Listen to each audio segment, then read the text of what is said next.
কিছুদিন আগে কলিকাতায় আমার ছোট ভাই একটা প্রোগ্রাম করেছিল, দেখলেন না? আরে ৭৭টা বিজেপি আছে, তাদেরকে বাধা দিচ্ছে না রাজ্য সরকার। তাদেরকে উপরন্ত আগে 4টে পুলিশ গাড়ি, পিছনে 4টে পুলিশ গাড়ি কাঁই কাঁই করে পাহারা দিলিয়েছে, রাস্তা ক্লিয়ার করে সরো সরো সরো, বিশুগুলাবে বিশুগুলাবে বিশুগুলাবে, সরো সরো সরো। ভুল বলছে নাকি? তার বেলায় রাজ্য সরকার লিখেছে। আর যে ছেলেটা মুসলিম, হিন্দু, দলিত, আদিবাসী, দেশ সবার জন্য কথা বলে, এমনকি আমি তবুও তো একটু রাগে গিয়ে ছোট বড় কথা বলি, কখনো রাজ্য সরকার বা সেন্টারের সরকারের বিরুদ্ধে, কখনো অবাঞ্ছনীয় কারো বিরুদ্ধে এমন কথা বলেনি নওশাদ। কোনোদিন শুনেছেন তার ভাষায় খারাপ? তাকে কিন্তু রুকে দেওয়ার জন্য হাজারো চেষ্টা করলো, লাখ লাখ টাকা খরচ করে চেষ্টা করলো রুকে দিবার। তবে আমি খুশি হয়েছি, আর আহলে সুন্নাত ওয়াল জামাতের ছেলেদেরকে বলবো, তোমরাও শেখো, মন খারাপ করো না। সেদিনের প্রোগ্রামে নতুন নতুন প্রজন্ম তারা সব নেতৃত্ব দিয়ে বিনা সেনাপতিতেই তারা জয় করে ঘরে ফিরেছে। কিছুদিন আগে এই বাংলাতে বিজেপির একজন দায়িত্বশীল ব্যক্তি সে প্রোগ্রামের মধ্যে প্রকাশ্য বলছে, বাড়ি বাড়ি অস্ত্র রাখো, ধারালো অস্ত্র রাখো, তাকে বন্দি করা হবে না, তাকে প্রোগ্রাম করতে দেওয়া হবে। পূর্ব মেদিনীপুরে শুভেন্দু অধিকারী কিছুদিন আগে টিএমসির ক্ষেতেরই ফসলছে, টিএমসি তাকে খাইয়ে দাইয়ে মোটা করেছে। সেই শুভেন্দু অধিকারী মুসলিম বিদ্বেষী, ইসলাম বিদ্বেষী, সংবিধান বিরোধী যখন কথা বলবে, তাকে আগে পিছু গাড়ি দিয়ে পাহারা দিয়ে রাজ্য সরকার নিয়ে যাবে। যাও গিয়ে তুমি বলো, তুমি না বললে মুসলমানরা ভয় খাবে না আমাকে, তাহলে ভোটটাও দেবে না। কথা শুনছেন না? শোনেন রে, শুভেন্দু অধিকারী তুমি বলো, বলে হিন্দুকে তুমি নিয়ে নাও, আর মোল্লাগুলোকে ভয় দেখিয়ে আমাকে দাও। এই যে সেটিং এর রাজনীতি তাদের চলছে আপনাদের এলাকার এই পাশেতে, ইসলামের নবীর নামে অপমানমূলক কর্মকাণ্ড করা হয়েছিল, ইসলাম বিদ্বেষী কর্মকাণ্ড হয়েছিল। উপরন্ত সেই কাজে যারা করেছে তারা জেল জরিমানা খাইনে, নিরীহ মুসলমানগুলো কাজ থেকে ঘরে ফিরছে, তাদেরকে কেস দেওয়া হয়েছে। এই রাজ্য সরকার মূলত তার আঁচলের তলায় আস্তে আস্তে বিজেপিকে বড় করার ষড়যন্ত্র করতে চাইছে। তার প্রমাণ আজকে আবার এখানে বাধা দিবার ষড়যন্ত্র দিয়ে প্রমাণ করে দিল। আমি আপনাদেরকে বলবো, এখানে বেশি কিছু আর সময় নেই কথা বলার। আমি একটা শুধু আপনাদের কাছ থেকে সাক্ষ্য নিতে চাই। সেই সাক্ষ্যটা হচ্ছে এটাই, দেশের জন্য, সংবিধানের জন্য, ওয়াকাবের জন্য, মুসলিম হোক, হিন্দু হোক, আদিবাসী হোক, দলিত হোক, আমাদের সবাই ভারতীয়, প্রত্যেকটা মজলুম অসহায় ভারতীয়র জন্য আগামী দিন কলিকাতার রাজপথে যে ডাকি আপনারা যেতে রাজি আছেন? হাত লম্বা করে বলুন কারা যেতে রাজি আছেন। এই হাতটা তুলে রাখবেন, হাতটা তুলে রাখবেন, অঙ্গীকার করছেন তো? হাতটা তুলে রাখেন, অঙ্গীকার করছেন তো? হাতটা তুলে রাখেন, অঙ্গীকার করছেন তো? এই অঙ্গীকার যেন মিস না হয়। কেন আগামী দিন আমি টার্গেট করেছি, কত রুখবে কলিকাতার বুকে 20 থেকে 30 লক্ষ লোকের একটা জমায়েত করার প্ল্যান তৈরি করছি। কত রুখবে দেখবো সেদিন আমরা। কি আপনারা পারবেন না? পারবেন না? কিন্তু আমরা গাড়ি ভাড়া দিতে পারবো না, খাওয়া দিতে পারবো না। কেন যারা গাড়ি ভাড়া দেয়, খাওয়া দেয়, মূলত তারা তোমাদেরকে ভাড়াটিয়া ব্রো করে গোলাম হিসাবে নিয়ে যায়। অতএব আমি ও জন্য দেব না। আপনি যাবেন আপনার দেশের ভালোবাসায়, আপনি যাবেন আপনার সংবিধানকে বাঁচাতে, আপনি যাবেন আপনার শিক্ষা, স্বাস্থ্য, বাসস্থান, কর্মসংস্থানের অধিকারকে নেবার জন্য, আপনি যাবেন আপনার ধর্মীয় স্বাধীনতাকে বাঁচাবার জন্য, আপনি যাবেন আপনার বাচ্চার ভবিষ্যৎ এ দেশ ও বাংলার বুকে সুরক্ষিত করার জন্য। এর জন্য আমাকে যেমন ত্যাগ করতে হবে, আপনাকেও তেমন ত্যাগ করতে হবে। আসুন আমরা উভয় ভারতীয়, আমরা উভয় মিলে ঐক্যবদ্ধ হই। মুসলিম হোক, আদিবাসী হোক, দলিত হোক, সাঁওতাল হোক, হিন্দু হোক, আমরা ভারতীয়। এটা আমাদের দেশ। ব্রিটিশরা এ দেশকে আমরা স্বাধীন করেছি। এ দেশের কেউ হুকুমতে বসবে আজ, কালকে চলে যাবে, আবার কেউ বসবে, কাল চলে যাবে। সংবিধান ছিল, আছে, থাকবে। দেশ ছিল, আছে, থাকবে। যারা সংবিধান বিরোধী কথা বলবে, দেশ বিরোধী কথা বলবে, তাদের বিরুদ্ধে আমরা ভারতীয়রা আজও লড়ছি, আগামীতেও লড়বো। ঠিক না বেটে? এই আওয়াজ আমাদেরকে দিতে হবে, এ জনরোষ আমাদেরকে তৈরি করতে হবে, এ জন ঐক্য তৈরি করতে হবে। আজকে বড় দুঃখ লাগে, একজন বলছে 15ই কি বলে স্বাধীনতার 15ই আগস্টের দিন স্বাধীনতার দিন, সেটা নাকি স্বাধীনতার দিন নয়। এ কথাটা কত বড় দেশের মহানায়ক দেখার অপমান করা বলুন তো।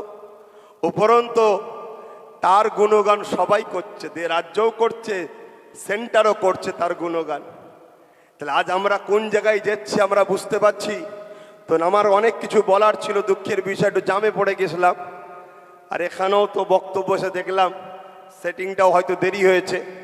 আর আমি উলুবেড়িয়া মহাকমিটি, এই উলুবেড়িয়া থানা শাখা কমিটির যারা দায়িত্ব ব্যবস্থাপনায় আছে তাদেরকে বলবো, মন খারাপ করো না, ধৈর্য হারা হও না। বাধাই প্রমাণ করছে তোমরা সত্যের পক্ষে আছো, বাধাই তোমাদেরকে আগামী দিন বিজয় দেবে। তো যাই হোক, আজকে অবশ্যই মানুষ জাগছে, মানুষ আগামী দিন আরো জাগবে। অন্যায় যুগে যুগে উঠেছে। দেখবেন গিলাসে যখন কোনো ঠান্ডা কোল্ড ড্রিঙ্কস চাকবেন, থামস আপ হোক, কিছু একটা গেঁজা ওঠে, কিছুক্ষণ পরে দেখবেন ওটা আবার হুস করে বসে যায়। অন্যায় ওঠে ঠিকই, কিন্তু সেটা আস্তে আস্তে শেষ হয়ে যাবে। আর একটা কথা আপনাদের বাড়ি বাড়ি প্রচার করতে হবে, বিশেষ করে অমুসলিম ভাইদের বাড়িতে। বিজেপি তাকে প্রমাণ করতে চাইছে আমরা হিন্দু দরদি, এটা প্রমাণ করতে হবে। রেল বিক্রি হয়ে গেছে, চাকরি আমার হিন্দু ভাইদের গেছে। LIC বিক্রি হয়ে গেছে, চাকরি হিন্দু ভাইদের গেছে। এটা প্রমাণ করতে হবে, তাদেরকে বুঝাতে হবে যে আপনাদের ঘরে ঠকানো হচ্ছে। আজকে দেশে 2014 থেকে বিজেপি আসার পর কটা অমুসলিম ভাইদেরকেই চাকরি দিয়েছে, কটা অমুসলিম ভাইদের কর্মসংস্থান হয়েছে, আপনারা তার ডাটা বার করুন। মনে রাখবেন, এরা সম্পূর্ণভাবে পুঁজিপতি কর্পোরেটদের হাতে পুরো দেশকে বিক্রি করার একটা প্ল্যান করছে। কিন্তু আমার বলার থাকলেও আমি দুঃখিত, নামাজের সম্মানার্থে আমি প্রোগ্রামকে সংক্ষেপ করছি। কিন্তু আমি আরও একবার অঙ্গীকার নেব, আগামী দিন দেশ বাঁচাতে, সংবিধান বাঁচাতে, ধর্মীয় স্বাধীনতা, নিজেদের দেশের সার্বভৌমত্বকে নিরাপদে আমরা কলিকাতায় যেতে রাজি আছি তো নাকি? হাত তুলে বলছেন রাজি আছি তো নাকি? আমরা দেখছি কেন্দ্রে বিজেপি সরকার আসার পর থেকে একটার পর একটা দেশের নাগরিকের মধ্যে বিভাজন তৈরি করা, সর্বসময় একটা ফিতনা লাগানো, দেশের মধ্যে একটা হইচই তৈরি করা, দেশের ভ্রাতৃত্বকে নষ্ট করা, দেশের সম্প্রীতিকে নষ্ট করা, এই রকম একটা ষড়যন্ত্র তারা করেই চলেছে।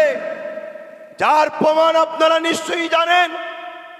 আমরা দেখতে পাচ্ছি NRCর নামে প্রকাশ্য সেখানে বলা হচ্ছে যে একটা বিশেষ ধর্মীয় মানুষের নাম বলে বলছে তাদেরকে নাগরিকত্ব দেওয়া হবে না। যদি কেউ বিদেশ থেকে ভারতে এসে নাগরিক পায়, যেমন অন্য ধর্ম তার বিশ্বাস, সে যেমন নাগরিকত্ব পাবে, ঠিক তেমনই সবাইকে নাগরিকত্ব দেওয়া দরকার। এটাই হবে দেশের গণতন্ত্র।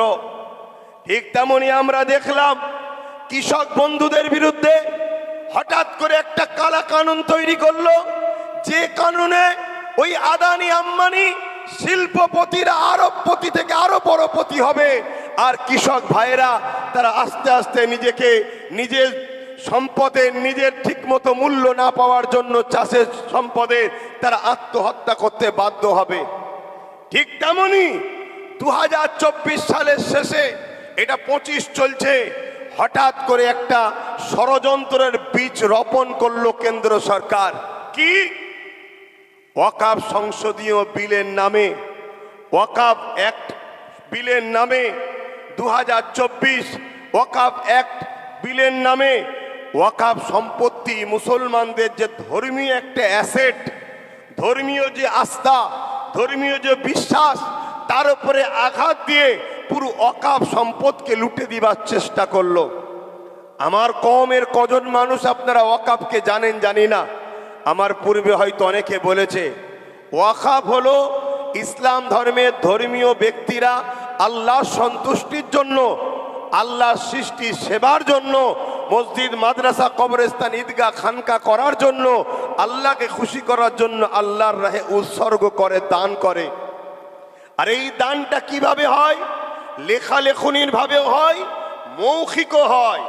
আজকে 2025 26শে জানুয়ারি আজকের দিন পর্যন্ত সুপ্রিম কোর্টের আইন আছে, মুখেও যদি কেউ দান করে ওটাও গ্রান্টেড হবে। কিন্তু আমাদের কেন্দ্রে যে সরকার বসে আছে, সে সরকার দেশের মানুষের যুব সমাজের বেকারত্ব দূর করতে পারেনি। বলেছিল বছরে বছরে 2 কোটি করে চাকরি দেব, 2 কোটি করে চাকরি দিতে পারেনি। উপরন্ত দেশকে আজকে 76তম প্রজাতন্ত্র দিবস করছি, দেশ ক্ষুধার্তর দিকে, বাংলাদেশ পাকিস্তান নেপালের থেকেও আমার দেশ ক্ষুধার্তর দিকে আরো নিচেই নেমে যাচ্ছে। দৈনিক আমার দেশের ছোট্ট ছোট্ট বাচ্চারা ভিটামিনের অভাবে মারা যাচ্ছে। আমার দেশ ক্ষুধার্তর তালিকায় দৈনিক পিছিয়ে যাচ্ছে। আমার দেশের আর্থিক কাঠামো ধ্বংস হয়ে যাচ্ছে। আমার দেশের জিডিপি ডাউন হয়ে যাচ্ছে। আমার দেশের টাকার ভ্যালু কমে যাচ্ছে। আমার দেশে বেকারত্ব বেড়েই যাচ্ছে। এই বেকারত্বদের সমস্যা সমাধান কেন্দ্রের অপদার্থ সরকার করতে পারছে না। উপরন্ত ক্ষমতার জোরে আইনের মাধ্যম দিয়ে, পাওয়ার দিয়ে, জোর করে, সংবিধান বিরোধী কর্মকাণ্ড করে তারা আজকে চাইছে মসজিদগুলোকে ভেঙে দেবো, মাদ্রাসাগুলোকে ভেঙে দেবো, কবরস্থানগুলোকে মিটিয়ে দেবো, খানকাগুলোকে মিটিয়ে দেবো। আমি একজন ভারতের নাগরিক হিসাবে জানতে চাই, আমার দেশের সংবিধানের বিরুদ্ধে গিয়ে কেউ যদি মসজিদ মাদ্রাসা কবরস্থান খানকাকে মিটাতে চায়, আমরা জীবনের বুকে তাজা খুন দিতে হলো এদের বিরুদ্ধে লড়াইয়ের রাজি আছি না নয়। একদিকে যেমন এই লড়াই আমার দেশের সংবিধানের ইজ্জত রক্ষা করা হবে, অপরদিকে আমাদের ধর্মীয় অধিকার বাঁচাবার জন্য লড়াই করতে হবে। আজকে বড় আফসোস, দুঃখের সাথে বলতে হয়, এই জায়গায় প্রোগ্রামটা হচ্ছে, আপনাদের একটু কষ্ট হচ্ছে বুঝতে পারছি, কেন প্রোগ্রামের জায়গা নয়। কিন্তু আমার ভাবতে অবাক লাগছে, 26শে জানুয়ারি স্বাধীন দেশের প্রজাতন্ত্র দিবসকে লক্ষ্য করে ওয়াকাফ বাঁচাবার জন্য ওয়াকাফ সংশোধনী বিল 2024 বাতিল করতে হবে কথাটা লিখেছে ঠিকই, কিন্তু এখন ইমপ্লিমেন্ট করেনি। তার প্রতিবাদে আমরা মিটিং করছি। মাদ্রাসা শিক্ষা বাঁচাবার জন্য অনগ্র শ্রেণী সংখ্যালঘু মুসলিম সম্প্রদায়ের ওবিসি থেকে যে নামকে বাদ দেওয়া হয়েছে, এটা অধিকার নিবার জন্য আমরা আন্দোলন করতে নেমেছি।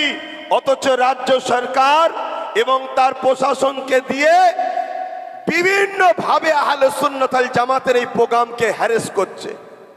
কেন রাজ্য সরকার জানে আব্বাস সিদ্দিকী আসলে কেন্দ্রের বিজেপির বিরুদ্ধে বলবে, ওয়াকাফের পক্ষে বলবে, দেশের পক্ষে বলবে, দেশের আদিবাসী দলিত মতুয়া হিন্দু সাঁওতাল ভক্তি যুব সমাজ বেকার যুব সমাজের পক্ষে বলবে। তাই কেন্দ্র সরকারের বিরুদ্ধে বলাটা রাজ্য সরকারেরও ঠিক পছন্দ নয়। কেন? আমরা তো সেটিং এ কাজ করছি। আমি বলি শুধুমাত্র মুসলমানকে বোকা বানিয়ে ভোট লবো বলে এই সেটিংটা কেন্দ্রের সঙ্গে আমার করা আছে, যে দাদা কিছু মনে করবে না, একটু না বললে মোল্লারা আমার থেকে পালাবে, আর মোল্লারা যদি এক কাট্টা হয়ে যায় তোমার আমার উভয়ের কপালেই কিন্তু ছিঁড়া জুতো ঝুলবে। কথা বুঝছেন না বোঝেন রে? এজন্য সেটিং। কিন্তু আব্বাস সিদ্দিকী যখন বলবে এটা তো সেটিং এ নয়, এটা তো এখান থেকে বলবে। আর না হয় আমরা আজকে স্বাধীন দেশের প্রজাতন্ত্র দিবসের দিনে একটা প্রোগ্রাম করব, এতে এত সমস্যা কিসের? এতে এত বাধা কিসের? আচ্ছা, আজানটা হয়ে যাক ভাই। 100-150 বছর ধরে লড়াইয়ের পর আমার দেশ স্বাধীন হয়েছে। সেই দেশকে আবার ভেতর থেকে আস্তে আস্তে কুড়ি কুড়ি খোকলা করা হয়েছে। এই ঘাকে মিটাতে গেলে আমাদের ঘরও 20-30 বছর ধরে লড়াই করতে হবে। আপনারা হাঁপিয়ে যাবেন না তো?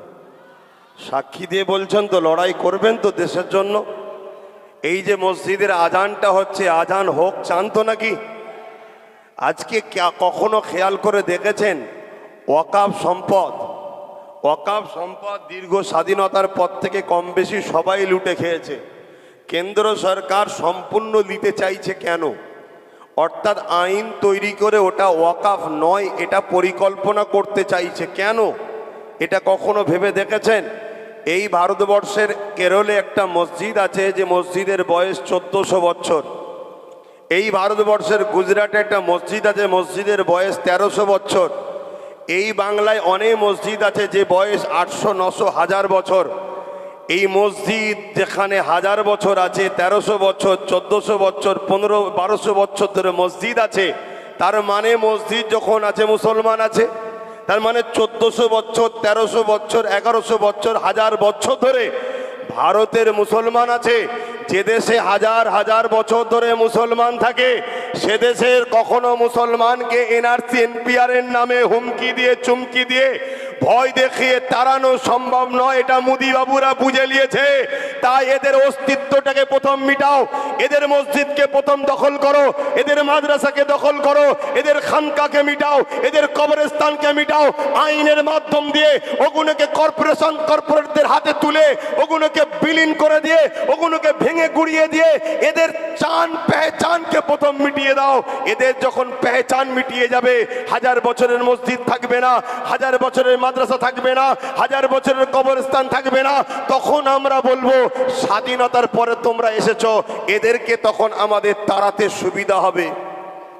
তাই আজ আপনাদেরকে বলবো, এ লড়াই শুধু রুজি রুটির লড়াই নয়। এ লড়াই ভারতবর্ষে আগামী দিন থাকবো না। এ লড়াই আমাদের বাচ্চারা ডিটেনশন ক্যাম্পে যাবে না স্বাধীনভাবে মাথা তুলে বাঁচবে। এ লড়াই, এটা সেই লড়াই। নেতাজি যদি পুরো দেশবাসীর জন্য লড়তে পারে, হাসপাকুল্লাহ খান যদি পুরো দেশবাসীর জন্য লড়তে পারে, তিতুমির যদি পুরো দেশের জন্য লড়তে পারে, সিধু কানু যদি পুরো দেশের জন্য লড়তে পারে, বিরসা মুন্ডারা যদি পুরো দেশবাসীর জন্য লড়তে পারে, আমি আপনাকে বলছি আপনি আপনার পরিবার, বাচ্চা, সন্তানের জন্য আপনি নিজেকে উঠে দাঁড়িয়ে লড়াইয়ের দরকার আছে না নয়? কারা লড়াই করতে পারবেন উঠে দাঁড়িয়ে যান। কারা লড়াই করতে পারবেন উঠে দাঁড়িয়ে যান। তবে এ লড়াই সংবিধানকে মান্যতা দিয়ে হবে। কেন? আমরা সংবিধানকে বাঁচাবার জন্য এসেছি। এ লড়াই সংবিধানকে মান্যতা দিয়ে হবে। আজকে বড় দুঃখ লাগে, রাজ্য সরকার সে ওয়াকাফ বিলের পক্ষে না দাঁড়িয়ে বলেছিল ওয়াকাফকে সংরক্ষণ করে দেবো, বলেছিলেন তো নাকি? আজকে আপনাদেরকে একটা ছোট তথ্য দিয়ে যাচ্ছি, সময় কম। উত্তর 24 পরগনা আব্বাস আলী গোরাচাঁদ বলে একজন আল্লাহর ওলি রয়েছে, তিনার 900 বিঘে জায়গা ছিল। রাজ্য সরকারের দয়াতে সেই 900 বিঘেটা এখন আছে হচ্ছে মাত্র 92 শতক। কত বিঘে জায়গা? 900 বিঘে জায়গা আছে কত? 92 শতক। তাহলে বাকি জায়গাটা কে ছেড়েছে? তাহলে কেন প্রোগ্রামটা বাধা দেওয়া হচ্ছে বুঝতে পারলেন? কিন্তু এরপরও আপনাদের জানাই,